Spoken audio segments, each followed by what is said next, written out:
नमस्कार मेरे सभी दर्शकों को, मेरे व्यूअर्स को राधे राधे, जय माँ काल, जय माँ काली। मैं एस्ट्रो मंजलि चंद्रा आज आप सबके साथ एक नया जुड़ाव शुरू करने जा रही हूँ।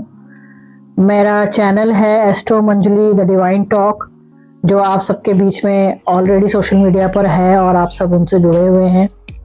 तो थैंक यू सो मच आप सबका इतना प्यार देने के लिए। जो कुछ आप लोगों ने इतना प्यार और इतना सम्मान मेरे उस चैनल को दिया है, जितने भी मेरे सब्सक्राइबर्स हैं उस पर थैंक यू सो मच आप सबका, उसे इतना प्यार और महत्व देने के लिए।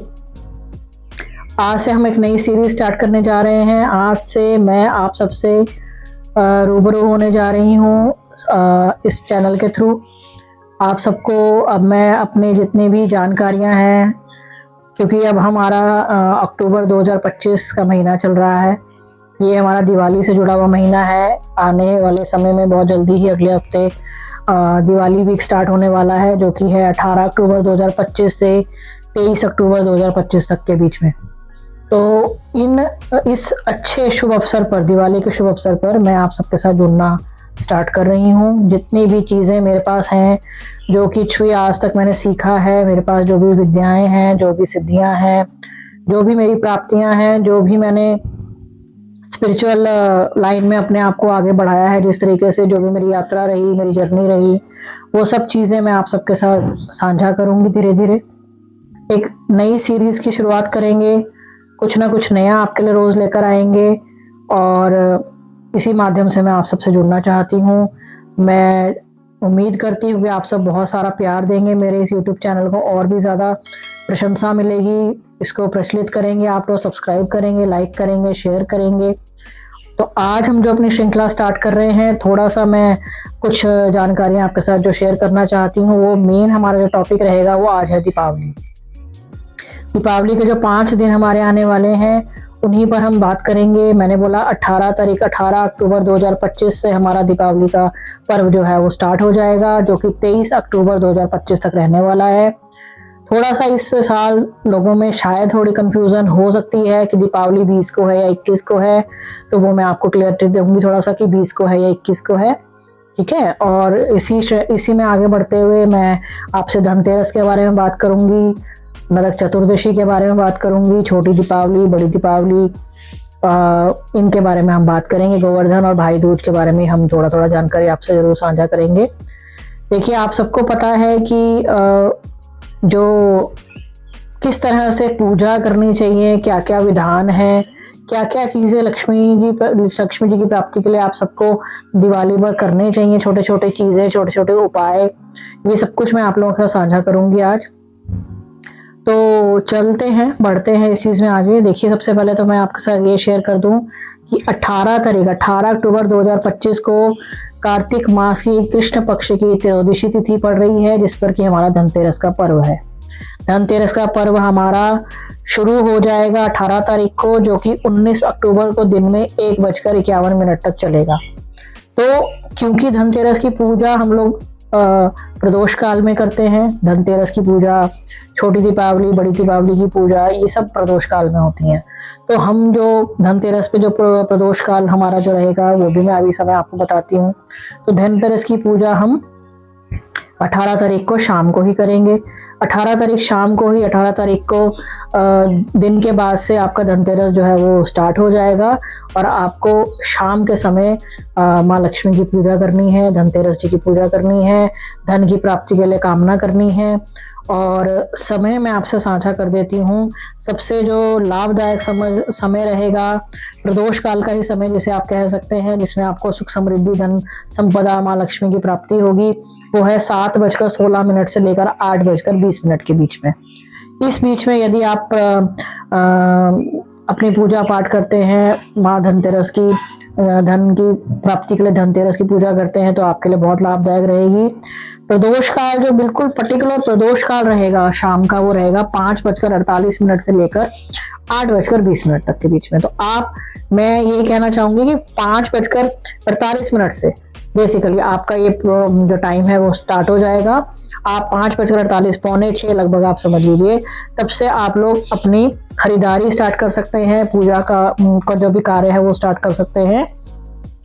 जैसे कि आप सब लोग जानते हैं कि धनतेरस के दिन विधान है कि कुछ खरीदना चाहिए, वो सोना, चांदी, तांबा, कुछ भी, किसी प्रकार की भी चीज हो सकती है, जैसे आपका पॉकेट हो, जैसे आपकी बजट हो, आप उस प्रकार की कोई भी चीज उस दिन धनतेरस के दिन ले सकते हैं, खरीद सकते हैं। चाहे छोटी सी चम्मच खरीद के लाइए घर में, बस जरूर खरीद के कुछ लाइए, उससे क्या होता है, धन वर्षा आपके घर में पूरा साल बनी रहती है। और वृषभ काल होता है जो कि अति विशेष और अति उत्तम माना जाता है धनतेरस की पूजा के लिए, वह भी मैं आपसे साझा कर देती हूँ। वह 7:16 से स्टार्ट होकर 9:11 तक चलेगा। इस बीच में आप खरीदारी करिए और पूजा करिए, अपना सब चीजें करिए धनतेरस का। धनतेरस के दिन ही देखिए माँ लक्ष्मी जो होती हैं, उस दिन हम जो झाड़ू होती है, हमारी फूल झाड़ू होती है, उसे भी हम माँ लक्ष्मी का ही प्रतीक मानते हैं। तो धनतेरस के दिन झाड़ू खरीदनी बहुत अच्छी होती है। अगर आप लोग चाहें तो इसी बीच में आप एक झाड़ू, फूल झाड़ू जरूर खरीद के ला सकते हैं अपने घर में।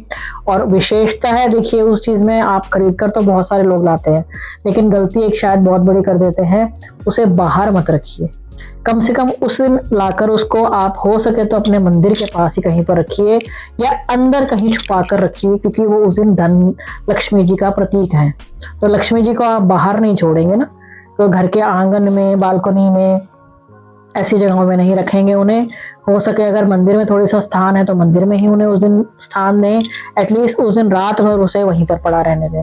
और नहीं तो अपने घर के अंदर ही कहीं किसी कमरे में, किसी कहीं पर ऐसे अच्छी जगह, साफ सुथरी जगह पे उसे रख दें, क्योंकि उस दिन वो लक्ष्मी जी का प्रतीक है। ठीक है।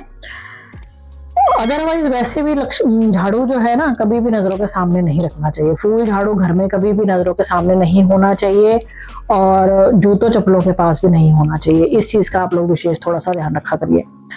तो ये धनतेरस के ऊपर मैंने आपको गाइडेंस दिया है, धनतेरस के ऊपर मैंने आपसे साझा की है जानकारी।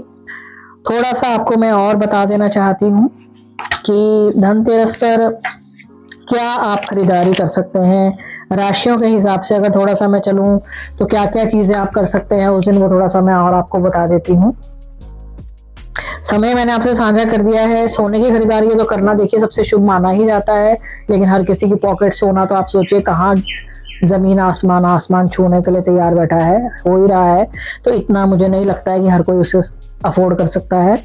तो आप क्या कर सकते हैं कि माता लक्ष्मी और भगवान धन्वंतरी की पूजा उस दिन जरूर करनी है। उन्हें, माँ लक्ष्मी को आप 2 लौंग अवश्य अर्पित करेंगे उस दिन। जो भी आप पूजा करेंगे, जो भी आपका विधान रहेगा, उसमें आप 2 लौंग का, मतलब 1 जोड़ा लौंग का बोलते हैं, 2 लौंग भगवान को, माँ को जरूर अर्पित करेंगे। घर से आपके संकट दूर हो जाएंगे, आर्थिक स्थितियां अच्छी हो जाएंगी, आर्थिक संकट आपके घर से चला जाएगा, समृद्धि आपके घर पे आएगी। और एक धनतेरस की शाम को देखिए, क्योंकि दीपावली क्या है, दीपोत्सव है ना, दीप दान करना कार्तिक माह में आप सब जानते हैं दीप दान करने का सबसे बड़ा महत्व रहता है ना। और कार्तिक माह अपने आप में पूरे वर्ष का सबसे श्रेष्ठ माह होता है। इसमें सिद्धियां प्राप्त कीजिए, पूजा पाठ कीजिए, नित्यनेम करिए, भक्ति करिए। इसके अपने ही अलग नियम होते हैं, वो बहुत डिटेल में हम कभी फिर से कुछ ही दिनों में कार्तिक माह पर एक हम वीडियो जरूर लेके आऊंगी मैं। तो आप क्या करेंगे उस दिन, धनतेरस के दिन माता लक्ष्मी और भगवान धन्वंतरी को खुश करने के लिए आप 13 दीपक का दान कर सकते हैं। 13 दीपक का दान कर सकते हैं। वो 13 दीपक आप या तो बनाकर शुद्ध घी के बना सके तो बहुत अच्छी बात है, गाय का घी मिल जाए तो और बढ़िया बात है। उसका घी के दीपक का दान करिए। उसे 13 दीपक जलाकर आप अपने मंदिर में रख सकते हैं, अपने तुलसी जी के पास रख सकते हैं, और जिनका इच्छा हो प्रदोष काल में जाकर किसी भी मंदिर में माँ लक्ष्मी के सामने जलाकर आ सकते हैं। ठीक है। तो ये दीप दान करने का, उस दिन 13 दीप का दान करने का एक अलग महत्व होता है। सुख समृद्धि आपके घर में जरूर जरूर आएगी पूरा साल भर। अपने घर की तिजोरी को थोड़ा उस दिन जरूर खोलें, उनके सामने दीपक जरूर दिखाएं, और माता लक्ष्मी की आप फोटो वहां रख सकते हैं। अगर नहीं हो तो कमल के फूल पर बैठी हुई माता लक्ष्मी की फोटो हो जो छोटी सी, आप अपने तिजोरी में धनतेरस के दिन रख सकते हैं। यदि आपने ऑलरेडी रखी हुई है तो उन्हें जरूर निकालें उस दिन, थोड़ा सा उनको धूप दीप जरूर दिखाएं वहां पर, और ऐसा करने से आपके घर में धन और ऐश्वर्य की वृद्धि होगी। धनतेरस के दिन देखिए, जैसे मैंने अभी थोड़ा देर पहले मेंशन किया कि झाड़ू जरूर खरीदनी चाहिए, उसी के साथ नमक भी जरूर खरीदना चाहिए। नमक खरीदने का भी एक अलग ही तात्पर्य है। नमक क्यों खरीदा जाता है? देखिए, नमक इसलिए खरीदा जाता है कि नमक जो होता है नकारात्मक ऊर्जाओं को खत्म करता है। यदि आप लोग थोड़ा सा भी स्पिरिचुअली स्ट्रांग है तो आप लोगों को पता होगा बहुत सारी जगहों पे उपायों में नमक इस्तेमाल किया जाता है। जब कभी किसी की नेगेटिव एनर्जी को रिमूव करना है, घर में बच्चे को भी नजर लग जाती है तो नमक से हम नजर उतार देते हैं, है ना। थोड़ी सी लोकल भाषा में उसे लूण भी कहते हैं, लूण से कहते हैं नजर उतार दो बच्चे की, ठीक हो जाएगा। तो नकारात्मक ऊर्जाओं को घर से दूर करने के लिए नमक की थैली जरूर खरीद कर लाएं घर में, नमक का भी जरूर परचेजिंग करें उसे। तो ये सब आपको मैंने धनतेरस पे जानकारियां दे दी हैं। बाकी मैंने आपसे वही कहा, तांबा, कांसा, पीतल, सोना, चांदी, किसी भी प्रकार का कोई नया वाहन लेना चाहते हैं तो वाहन ले सकते हैं। घर को सजाने की साज सज्जा का सामान ले सकते हैं जो दीपावली पे आपको इस्तेमाल करना है। ऐसा करने से घर में धन, सुख, समृद्धि सब चीज की बढ़ोतरी होती है। धनतेरस के दिन कहते हैं खरीदारी करिए, सबसे इंपॉर्टेंट है खरीदारी करिए, कुछ भी खरीदारी करिए। मार्केट आप देखिए ना, पैर रखने की जगह नहीं होती धनतेरस के दिन, बहुत खचाखच भरे रहते हैं। तो ये पूरी जानकारी मैंने आपसे धनतेरस पर शेयर की है, शुभ अवसर आपको बताए हैं, पूजा के सब चीजें आपसे साझा की हैं। तो आई होप आप सबको ये जानकारी बहुत बहुत पसंद आई होगी। और ये जानकारी शुद्धता है, पूर्णतः है, प्योर है, पूरा पंचांग से टैली करके बताई गई है आपको, इसमें कोई शक नहीं है। और इसको पसंद करिए। मेरे वीडियो अगर आपको पसंद आया है तो इसे लाइक, शेयर, सब्सक्राइब जरूर करिए, मेरे चैनल को सब्सक्राइब करिए और बेल आइकॉन दबाना बिल्कुल मत भूलिएगा, क्योंकि मैं अब आने वाले समय में बहुत जल्दी जल्दी आपको वीडियोस मिलने वाले हैं मेरे, क्योंकि मैं काफ़ी लंबे अरसे से सोच रही हूँ कि ये चीज़ मैं करूँ स्टार्ट, आप सबसे एक डायरेक्ट कनेक्शन बनाऊँ, आप सबके साथ अपने फेस के साथ आऊँ। लेकिन अब मैंने दीपावली के शुभ अवसर पर मैंने कहा अब इसे नहीं छोड़ना है, अब स्टार्ट करना ही करना है। तो अब बहुत जल्दी जल्दी मेरे वीडियोस आपको मिलने वाले हैं और बहुत अच्छी अच्छी जानकारियां आपके साथ में साझा करने वाली हूँ। तो उन सबको प्राप्त करने के लिए बेल आइकॉन को प्लीज़ ज़रूर दबा दीजिए, सब्सक्राइब कर दीजिए मेरा चैनल का नाम एक बार फिर से रिपीट कर रही हूँ, astro Manjuli the divine talk, ये नाम है मेरे चैनल का। प्लीज़ इसे ज़रूर शेयर करिए, लाइक करिए और सब्सक्राइब करिए। थैंक यू सो मच, धन्यवाद आप सबका बहुत बहुत। स्वस्थ रहिए, अपना ध्यान रखिए, अपने रिश्तेदारों का ध्यान रखिए, अपने रिलेशंस का ध्यान रखिए और खुश रहिए। जय महाकाल, जय महाकाली।